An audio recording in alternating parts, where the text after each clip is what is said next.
Sa patuloy na pag-apoy ng kaso ng mga nawawalang sabungero, mas dumami pa ang mga taong nasasangkot sa kontrobersyang ito. At ang ilang kapulisang idinawit ni Patidongan ay nagkanya-kanya na ng palusot para hindi tuluyang mabulok sa bilangguan. Subalit alam mo ba na maliban sa mga opisyal ng PNP na itinuro ni Dondon na tumanggap ng milyon-milyong salapi mula sa tinaguriang gambling tycoon, ay meron pang mga naunang hitman, si Charlie, na mga pulis din. Ang isa sa kanila ay kasalukuyang nakakulong dahil sa kasong kidnapping at robbery.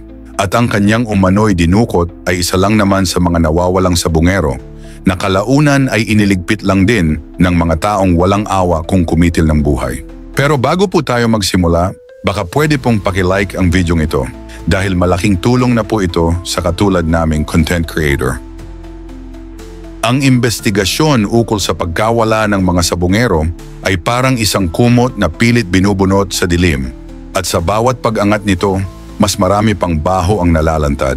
Hindi na lamang maliliit na isda ang nadadawit, kundi pati na rin ang ilang matataas na opisyal ng kapulisan na ayon sa whistleblower ay tumanggap umano ng milyon-milyong salapi mula sa tinaguriang hari ng sabong, kapalit ng pagligpit ng maraming buhay. Ngunit bago pa man isiwalat ng testigo ang pangalan ng mga tiwaling opisyal na sangkot sa iskandalo, may nauna ng nakulong. At ang nakakalungkot lang, hindi ito isang ordinaryong kriminal sa kalsada dahil ito'y isang pulis. Isang tao na dapat sana'y tagapagtanggol ng batas, ngunit siya raw mismo ang naging kasangkapan ng krimen. Ayon sa mga balita, ang pulis na ito ay tinukoy bilang pangunahing suspect sa pagkidnap kay Ricardo Lasco, isang kilalang master agent ng online sabong. Para sa mga hindi pamilyar, ang isang master agent ay may hawak na malaking porsyento ng operasyon. Sila ang namamahala ng daan-daang sub-agents at tumutulong sa pag-ikot ng pera sa loob ng industriya ng isabong. Ibig sabihin, malaking tao si Lasco sa larangan ng sabungan. At para sa sindikato, ang mga taong tulad niya ay maaaring maging target, lalo na kung sila'y nagiging hadlang sa daan ni Charlie. Ang list po na ito ay walang iba kundi si Police Staff Sergeant Daryl Paghangaan, isang opisyal ng PNP, isang taong nanumpa para maglingkod sa bayan, ngunit ayon sa mga ulat, siya mismo ang kumalaban sa mismong batas na kanyang sinumpaan. Si Paghangaan ay hindi basta-bastang pangalan na lumutang sa investigasyon. Dahil ayon sa impormasyon, isa raw siya sa mga tagadukot o birador ni Atong Ang. Sa madaling salita, hindi lang basta pulis si Paghangaan, kundi naging galamay daw siya para isagawa ang maruruming trabaho ng sindikato. Kung babalikan natin ang kaso ni Lasco, makikita na may ilang armadong kalalakihan ang dumating sa kanilang tahanan sa San Pablo, Laguna at walang takot na pumasok ang mga ito sa kanilang bahay. Na isa sa mga lumutang na pangalan sa likod ng insidenteng ito ay si Daryl Paghangaan.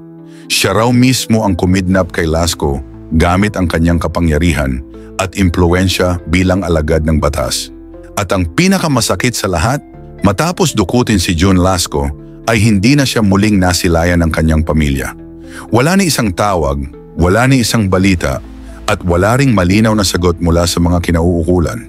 Para bang nilamon na lang siya ng dilim, iniwan ang kanyang mga mahal sa buhay sa walang katapusang paghihintay at pangamba. Na ayon mismo sa testigo, matapos daw dukutin ang biktima, ay agad na niligpit at itinapon sa palaisdaan ng Taal upang walang makitang anumang ebidensya. Maliban sa pagdukot sa master agent, pinaniniwalaan ng ilang ahensya ng gobyerno na hindi lang iisang kaso ang kinasasangkutan ni Police Staff Sergeant Daryl Paghangaan.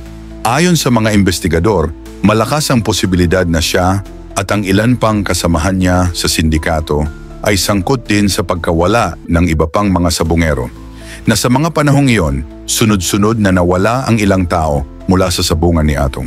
Isa-isa silang naglaho at sa bawat pagkawala ay tila may parehong marka, mga armadong lalaking nagpapakilalang pulis, sa pilitang kinukuha ang biktima at pagkatapos ay katahimikan na lamang ang natitira. Sa puntong ito, para bang hindi na tao ang turing sa kanila, kundi mga manok na basta na lang iligpit kapag nakitaan ng mali o hindi na kailangan. Ganito kalupit ang naging kapalaran ng ilan sa mga sabungero, isang buhay na basta na lang inalis sa mundo ng mga tiwaling pulis. Isipin mo yon, 34 na pamilya ang biglang naulila, 34 na tahanan ang nabalot ng lungkot at pangungulila. Hindi ito basta bilang sa papel. Ito'y mga ama, anak, kapatid at kaibigan na hindi na muling nakauwi. At ayon sa ilang opisyal, hindi may kakaila na ang pagkawala ng mga ito ay tila may iisang pattern, isang paraan ng operasyon na posibleng pinamunuan ng mga makapangyarihang tao na pinaglilingkuran ni Paghangaan. Na ayon sa mga netizen, hindi na ito maituturing na normal na trabaho ng mga kriminal. Isa na raw itong organisadong galaw ng demonyo, isang uri ng operasyon na may malinaw na plano, malinaw na target at malinaw na motibo. Patahimikin ang sinumang nahuhuling nandadaya sa laro ng kanilang amo. At kung tama ang mga hinala ng ilang ahensya ng gobyerno, isa si Daryl sa mga pangunahing tauhan na nagsilbing braso ng karahasan. Dahil imbes ang taong inatasang magbigay proteksyon, ay siya pang nagpaalipin sa kapangyarihan ng pera. At sa bawat buhay na itinumba, sa bawat pamilyang winasak, mas lalo lamang nabubunyag na ang digmaan ng mga sabungero ay hindi laban sa kapwa nila manlalaro, kundi laban sa mga taong may hawak ng trono at sandata. Dito makikita kung gaano kalawak ang impluwensya ni Charlie.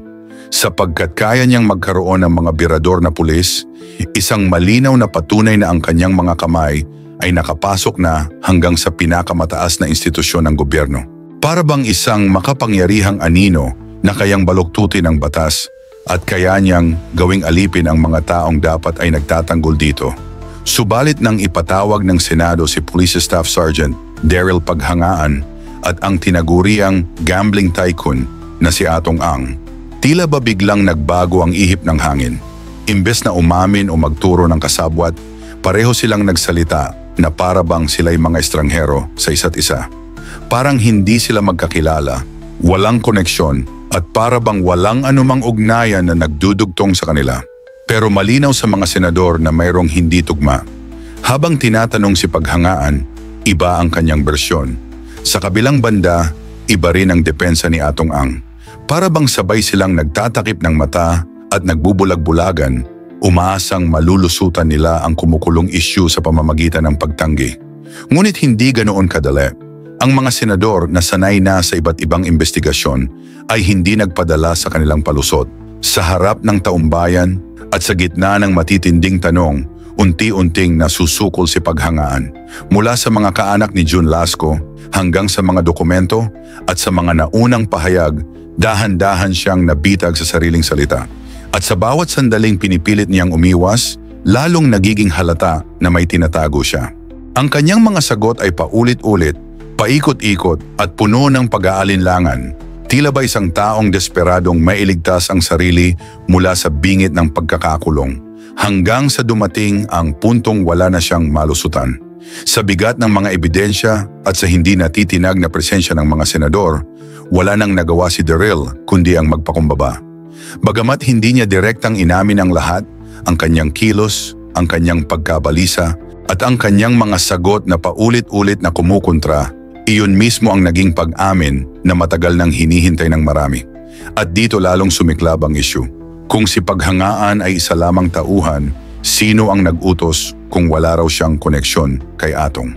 Kaya matapos ang matinding Senate hearing na iyon, biglang naglaho na lamang si Police Staff Sergeant Daryl Paghangaan.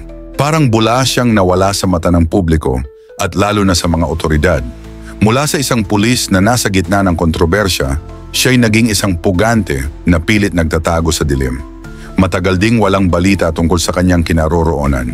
At maraming haka-haka ang lumabas na nagsasabing pinatago raw siya ng malalaking personalidad para hindi tuluyang madawit ang mas malalaking pangalan. May iba namang nagsasabing baka raw tinanggal na rin siya sa eksena ng sindikato upang hindi na makapagsalita pa. Pero habang lalo pang uminit ang kaso ng mga nawawalang sabungero at mas dumadami ang mata ng taumbayan na nakatuon dito, tila ba hindi na kinaya ni Paghangaan ang bigat ng kanyang konsensya. Bigla na lamang siyang lumitaw at sumuko sa kanyang mga kabaro, isang kaganapang yumanig sa mismong loob ng gobyerno. Na ang dating umano'y kidnapper na nagtatago, ngayoy kusa nang naglakad pabalik sa kamay ng batas.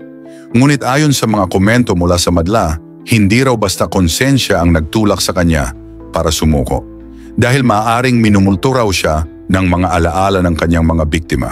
Kaya nang tuluyan na siyang mahawakan ng mga kapulisan, agad inihain laban kay Police Staff Sergeant Paghangaan ang mabibigat na kaso, isang kidnapping at robbery. 2 kasong sapat na para ipulupot ang tanikala sa kanyang kamay at magpabulok sa kanya sa loob ng bilangguan. Hindi pa rito nagtatapos ang lahat, sapagkat bukod sa mga kasong iyon, patuloy pang iniimbestigahan ng PNP ang mas karumal-dumal na paratang laban sa kanya. Ang umano'y pagligpit sa mga inosenteng sabungero na hanggang ngayon ay patuloy pa rin silang hinahanap ng kanilang mga mahal sa buhay. At sa paglipas ng panahon, habang nagpapatuloy ang pagsisiyasat, unti-unting nabubunyag ang isang larawan na ang isang alagad ng batas na minsang nanumpang ipagtanggol ang bayan, ngayoy nakakulong na sa malamig na selda, isang simbolo ng pagtataksil sa unipormeng kanyang isinuot. Sabi nga ng ilan, kung sino ang nagtanim ng kasamaan ay siya rin ang aani ng kaparusahan. At para kay Paghangaan, ito na ang bunga ng kanyang mga maling nagawa, isang kapalarang gumuho sa mismong bilangguan. Ikaw, ano sa tingin mo? May kinalaman ba talaga si Daryl sa pagkawala ni June Lasco at ng iba pang mga sabungero? O isa lamang siyang biktima na napilitang magtago matapos siyang habulin ng kanyang dating amo?